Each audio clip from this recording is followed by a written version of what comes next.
بسم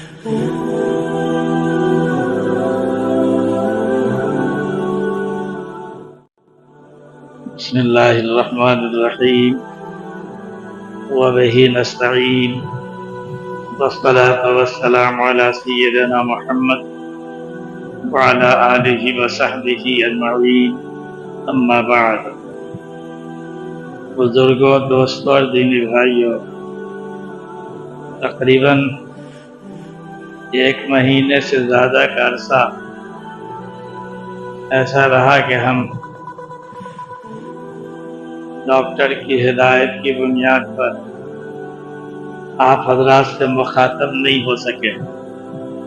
آنکھ کا آپریشن کروایا تھا، ڈاکٹر نے 19 دن کو سجدے سے روک دیا اور مسلسل 1 مہینے سے کچھ دن زیادہ بولنے سے روک دیا۔ یہ معذوری تھی۔ ہم نے جو عنوان شروع کر رکھا تھا سورۃ النحل کی آیت جو میں نے پڑھی تھی کہ 3 باتوں کا اللہ تعالیٰ نے حکم ارشاد فرمایا اور 3 باتوں سے اللہ تعالیٰ نے روکا ہے۔ اس میں ایک عدل ہے، احسان ہے، ایتاء قربہ ہے۔ یہ 3 چیزیں کرنے کا ہے۔ عدل کے سلسلے میں ہم نے بولنا شروع کیا تھا، چند باتیں آپ کی خدمت میں ہم نے رکھی تھی، لیکن عدل کے سلسلے میں بات مکمل نہ ہو سکی تھی۔ اصولی طور پر تو ہمیں آج اسی عنوان سے بولنا تھا یا بولنا چاہیے، لیکن ابھی ہمارے ملک میں ایک مسئلہ کھڑا ہو گیا ہے مسلمانوں کے اوقاف کے سلسلے میں۔ اصل میں ہم لوگ بھی کنفیوز ہو جاتے ہیں، مشکوک ہو جاتے ہیں۔ ہمارے ملک کا جو ڈھانچہ ہے انگریزوں کے جانے کے بعد اس ملک کا جو قانونی ڈھانچہ بنایا گیا وہ جمہوریہ ہے، اور یہ سیکولر ملک ہے، غیر مذہبی ملک۔ یہاں فرد کا مذہب تو ہو سکتا ہے، حکومت کا کوئی مذہب نہیں ہوگا۔ حکومت کسی مذہب کی علم بردار نہیں ہوگی، حکومت سیکولر ہوگی۔ اب ملک میں بسنے والے جتنے لوگ ہیں، خواہ وہ جس مذہب کے ماننے والے ہوں، ان کو اپنے مذہب پر عمل کرنے کی پوری آزادی ہوگی۔ یہ دستور میں دیا ہوا ہے، اور یہ ہے اس ملک کا حسن، اس ملک کی خوبی اور اس ملک کی پہچان۔ لیکن بدقسمتی سے ملک بٹوارا ہوا، اور ہندوستان جو ایک متحدہ ہندوستان تھا، پہلے 2 ہوا، پھر 3 ہوا۔ آج کا بنگلہ دیش، پاکستان، سب ہندوستان کا حصہ تھا، پورا متحدہ ہندوستان تھا۔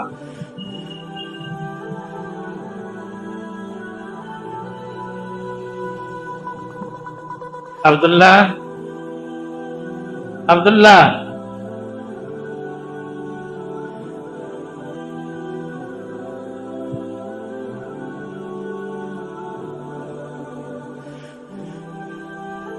پانی لا دو کمرے سے گلاس میں۔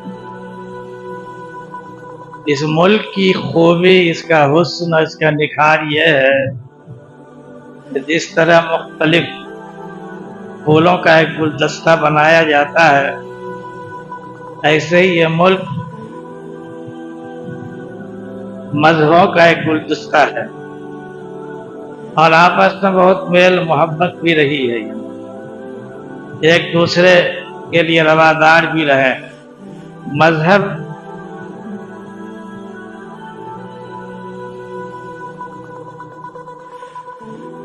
کبھی کسی مذہب کے خلاف جد و جہد کرنے کی اجازت نہیں دیتا۔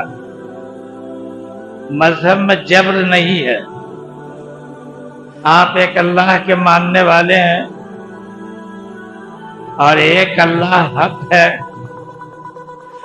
اسلام حق ہے، سچا مذہب ہے، اللہ کا پسندیدہ مذہب ہے، لیکن اس کے باوجود اللہ تبارک و تعالی نے فرمایا کہ لا اکراہ فی الدین قد تبین الرشد من الغی فمن یکفر بالطاغوت ویؤمن باللہ فقد استمسک بالعروۃ الوثقی لا انفصام لها واللہ سمیع علیم۔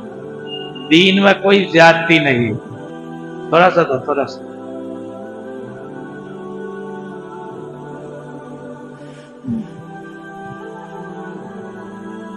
دین کے معاملے میں آپ کسی پر زیادتی نہیں کر سکتے۔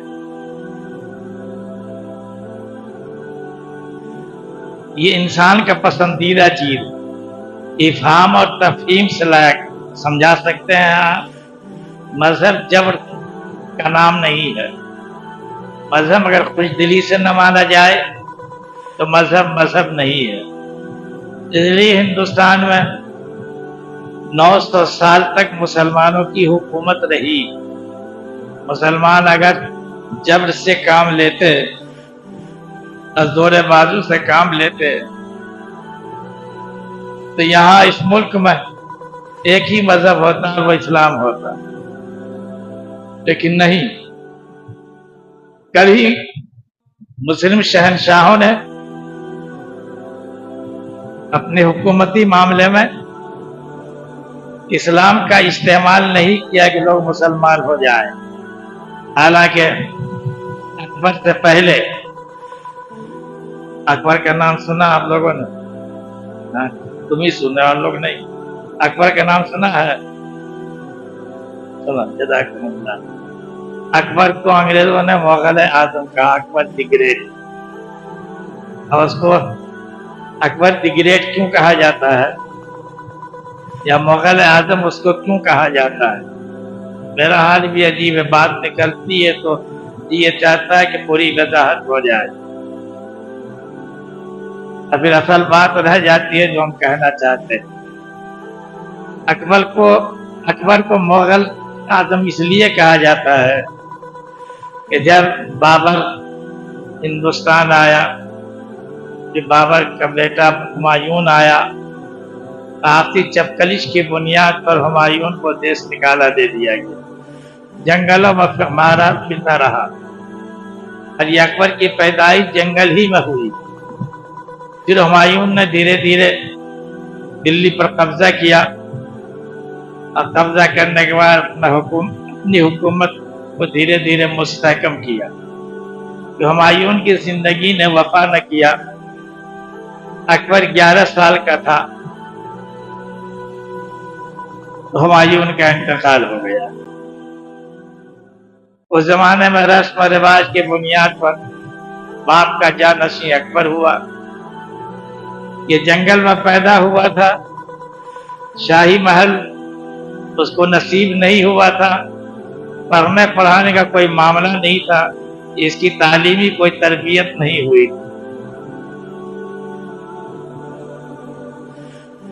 لیکن اس زمانے میں ہمایون کے لوگوں نے، اس کے وزراء نے، بالخصوص بیرم خان نے اکبر کو بات کی جگہ پر گدی پہ بیٹھا دیا، اور اکبر ملک کا بادشاہ بن گیا۔ جب ہندوستان کا وہ بادشاہ بنا تھا تو ہندوستان کا بادشاہ نہیں تھا، ہندوستان کے چند علاقے کا بادشاہ تھا۔ لیکن یہ بات اپنی جگہ پہ مسلم ہے کہ جاہل ہوتے ہوئے بھی کچھ پڑھنا لکھنا نہیں جانتا تھا، اپنا دستخط کرنا بھی نہیں جانتا تھا اکبر، لیکن مدبر تھا، تدبیر حکومت وہ جانتا تھا کہ حکومت کیسے کی جاتی ہے، حکومت کرنے کا ڈھنگ اس کو معلوم، اپنی تدبیر سے، اپنی ذہانت سے اس نے حکومت کی، اور حکومت کو استحکام بخشا، اور پھر دھیرے دھیرے اس نے پورے ملک کو فتح کیا۔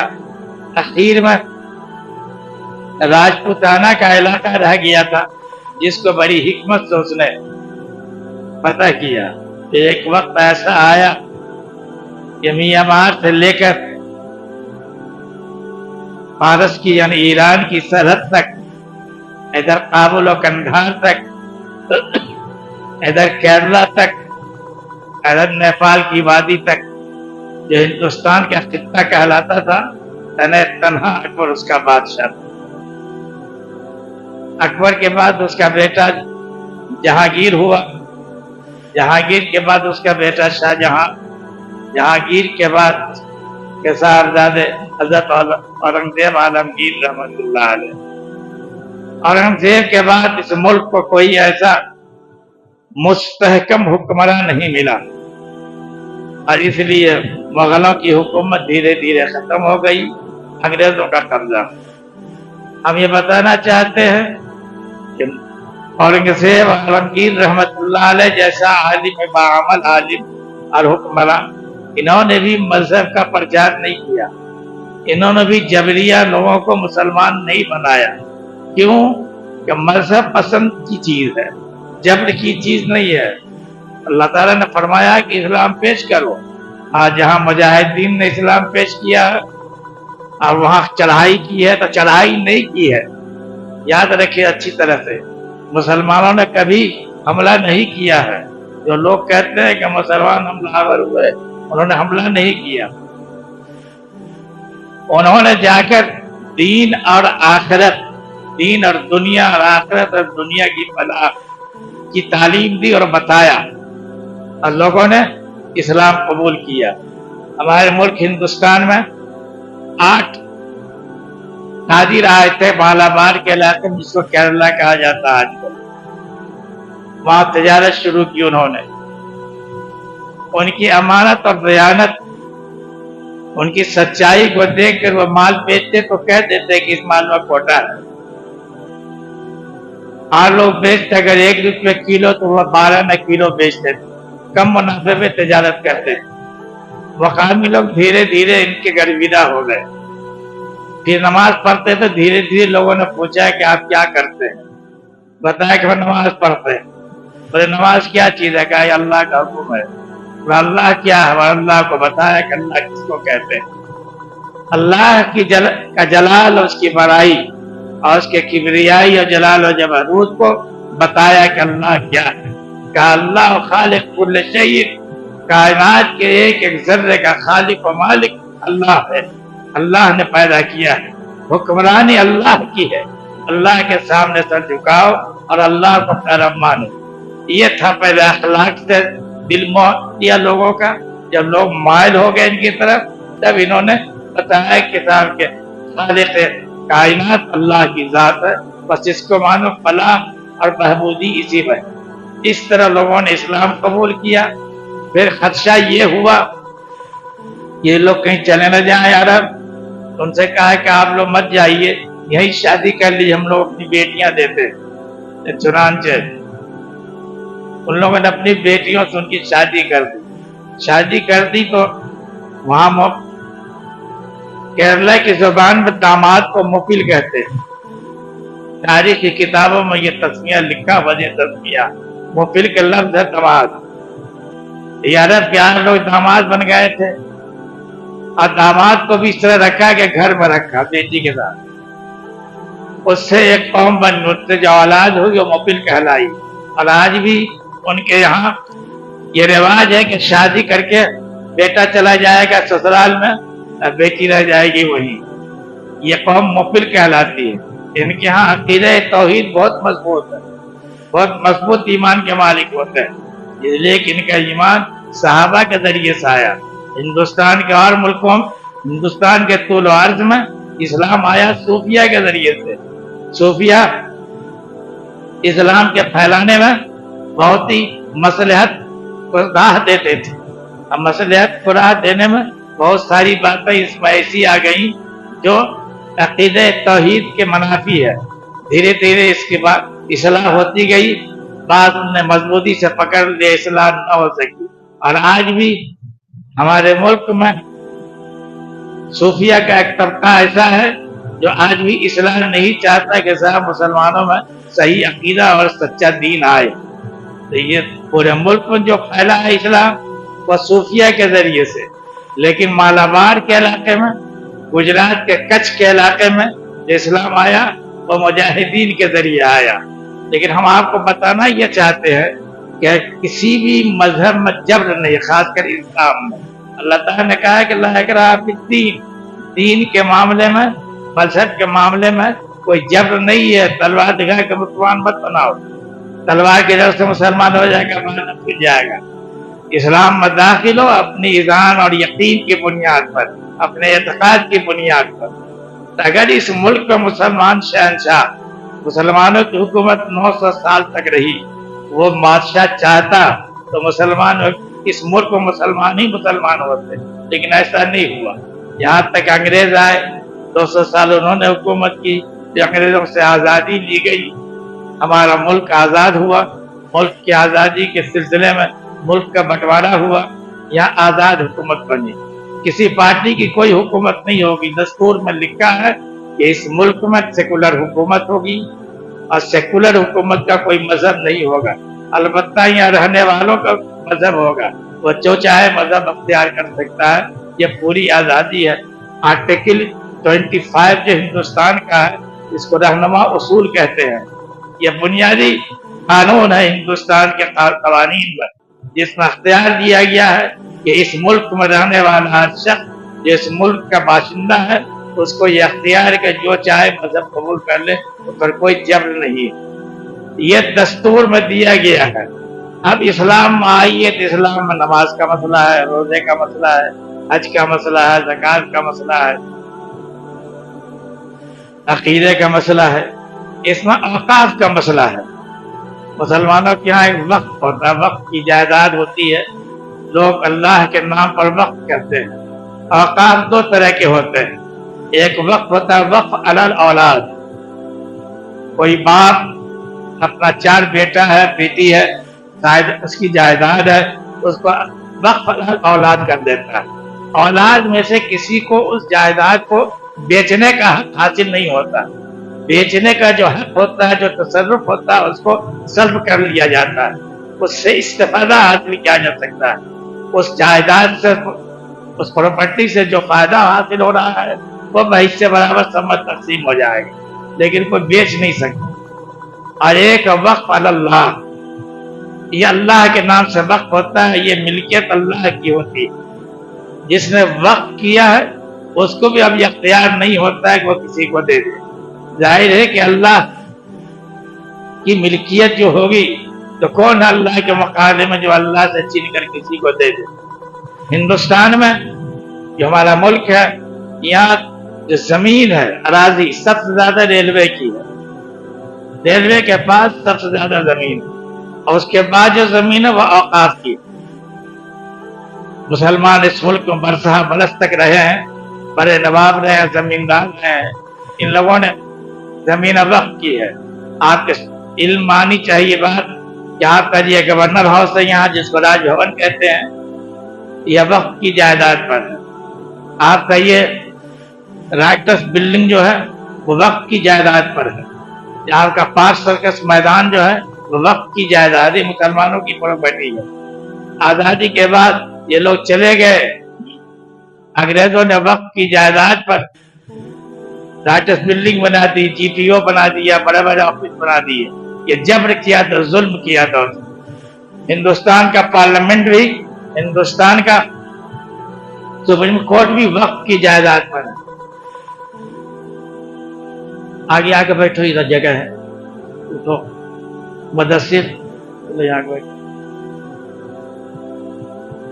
کھڑے ہو کر دیکھا کرو، کہاں جہاں جگہ ملے وہاں آ کے بیٹھو۔ حدیث میں آتا ہے کہ گردن پھاند کر مت جاؤ آگے، لیکن جو چاہتا ہے آدمی کہ میری گردن لوگ پھاندے، وہ پیچھے بیٹھتا ہے۔ مجبوری ہے، آپ گردن پھاند کے آ جائیے، آپ پر کوئی پکڑ نہیں ہوگی، انہیں کو پکڑ ہوگی کہ آپ پیچھے کیوں بیٹھے۔ آگے جگہ رہتی ہے، آگے جگہ آگے بیٹھنا چاہیے۔ سنیما کا معاملہ ہو، قوالی کا معاملہ ہو، سب سے پہلے آگے جا کے لوگ بیٹھتا ہے جلدی جلدی۔ نماز کا معاملہ ہے جس میں اللہ کہتا ہے کہ ہماری پوری توجہ اور ہماری ساری برکت اور رحمت امام کے سر پہ نازل ہوتی ہے، اور اس کے بعد جو اس کے پیچھے ہوتا ہے، اور پھر پیچھے میں جو دائیں طرف ہوتا ہے اس پر، پھر بائیں طرف، پھر دائیں طرف، پھر بائیں طرف، اس طریقے سے یہ برکت اور رحمت پھیلتی جاتی. اب فرمایا اللہ کے رسول حضرت جناب رسول اللہ صلی اللہ علیہ وآلہ وسلم نے کہ جو جمعہ کے دن سب سے پہلے مسجد میں آتا ہے، فرمایا کہ 2 فرشتے کھڑے ہو جاتے ہیں گیٹ پہ رجسٹر لے کے. ہماری مادی نگاہیں نہیں دیکھتی، نبی کی نگاہ دیکھتی، اللہ والوں کی نگاہ دیکھ لیتی. حضرت مجدد الفسانی رحمت اللہ علیہ جنہیں شیخ حماسد ہندی کہا جاتا ہے، وہ دیکھ لیتے تھے فرشتے کو. اللہ نے بہت بلند مقام عطا فرمایا تھا. انبیاء کے علاوہ اولیاء بھی دیکھ لیتے. جو فرشتے کھڑے ہوتے ہیں، جو پہلا یا نام لکھا اس کے سامنے لکھ دیا جاتا ہے اونٹ کے قربانی کرنے کا جو اجر ہوگا وہ اس کے نام کر دیا جاتا ہے. پھر دوسرا جب آئے گا تو اس کو بھینس، گائے، بیل. تیسرا جب آئے گا تو اس کو بھیڑ، بکرا. اس کے بعد جو رہتا تو ہے فرشتہ کھڑا رہتا ہے لیکن رجسٹر بند کر دیتا ہے. لیکن جب ممبر پر بیٹھ جاتا ہے خطبہ دینے کے لیے خطیب تو فرشتہ وہاں سے چلا آتا ہے. اب جو آئے اس کا کوئی شمار نہیں. آپ آگے آتے ہیں، پہلے آگے بیٹھیے، بہت اجر ہے اس میں، بہت ثواب ہے. کیونکہ ثواب کا اندازہ نہیں ہے ابھی نا. آپ چلے جائیے باہر کے ملک میں جہاں ہندوستان کی کرنسی نہیں چلتی ہے، وہاں اس ملک کی کرنسی چلتی ہو اور آپ وہاں کی کرنسی لے کر نہیں گئے ہیں تو پھر آپ کو اندازہ لگے گا کہ وہاں کیا مسئلہ کھڑا ہوتا ہے. ثواب جو کرنسی ہے وہ قیامت میں بنائی جا سکتی ہے. ایک ایک ثواب کے لیے آدمی محتاج ہوگا، ایک دوسرے سے مانگتا پھرے گا. لیکن قرآن نے کہا یوم یفر المرء من اخیہ وامہ وابیہ وصاحبتہ وبنیہ لکل امرئ منہم یومئذ شأن یغنیہ. قیامت کا دن تو وہ ہے کہ بیوی بھاگ جائے گی، بیٹا بھاگ جائے گا، باپ بھاگ جائے گا، ماں بھاگ جائے گی، کوئی ساتھ نہیں دے گا. آپ پہچانیں گے ماں کو بلائیں گے، ماں پہچاننے سے انکار کر دے گی. گنہگار بیٹا کو ماں پہچاننے سے انکار کر دے گی، باپ انکار کر دے گا، بھائی انکار کر دے گا، شوہر انکار کر دے گا، بیٹا انکار کر دے گا. لیکن جو نیک ہوں گے وہ آگے بڑھ کر سینے سے لگائیں گے. میرے بزرگوں، میرے دوستوں، یہاں جتنے لوگ بیٹھے ہم اپنے آپ کو بھی شامل کرتے ہیں. کوئی گارنٹی سے کہہ سکتا ہے کہ کل کو میدان قیامت میں ہم نجات پا لیں گے؟ اللہ کا دربار ہوگا، فضل الہی اگر نہ ہو تو آدمی سب کی گردن ناپی جائے گی. اللہ کے رسول صلی اللہ علیہ وسلم نے فرمایا اگر اللہ کا فضل نہ ہو تو کوئی بخشا نہ جائے گا. ام المؤمنین سیدہ حضرت عائشہ صدیقہ رضی اللہ تعالی عنہا نے عرض کیا کہ اللہ کے رسول آپ بھی کہا کہ ہاں میں بھی بغیر فضل الہی کے جنت میں نہیں جا سکتا. جو باعث تخلیق کائنات ہو، جو اللہ کا محبوب ہو، وہ اپنے بارے میں یہ ارشاد فرماتا ہے کہ ہم بھی اللہ کے فضل ہی سے جائیں گے. تو وقت کی بات رہتی چلی جا رہی ہے. مولانا انس صاحب نے گزشتہ جمعے بہت تفصیل سے بیان کیا تھا. مجھے ایک بات آپ سے کہنی، تو وقت کی حیثیت یہ ہے کہ جو وقت اللہ کے نام سے کر دیا گیا وہ اللہ کے لیے، اس کے مصارف شریعت نے متعین کر دیا. مثلا یہ مسجد وقف ہے، یہ وقف ہوگی، اس میں ہر مسلمان کو آنے جانے کی اجازت ہے. ہر شخص چاہے وہ مالدار ہو، غریب ہو، فقیر ہو، پڑھا لکھا ہو، بے پڑھا ہو، جاہل ہو. اگر کسی پر پابندی لگا دی گئی تو پابندی لگانا جائز نہیں. اور اگر متولی زندہ ہے اس نے پابندی لگا دی تو مسجد کی حیثیت ختم ہو جائے گی، پھر یہ مسجد نہیں رہے گی. مسجد کا جو مسئلہ ہوتا ہے، مسجد کا اطلاق کس عمارت پر ہوتا ہے وہ اطلاق اس پر نہیں ہوگا، اس کا تقدس ختم ہو جائے گا. یہ اللہ کا گھر ہے، اس لیے کہتے ہیں کہ مسجد خانہ خدا ہے. کیوں خانہ خدا ہے؟ کہ زمین اللہ کی ہے.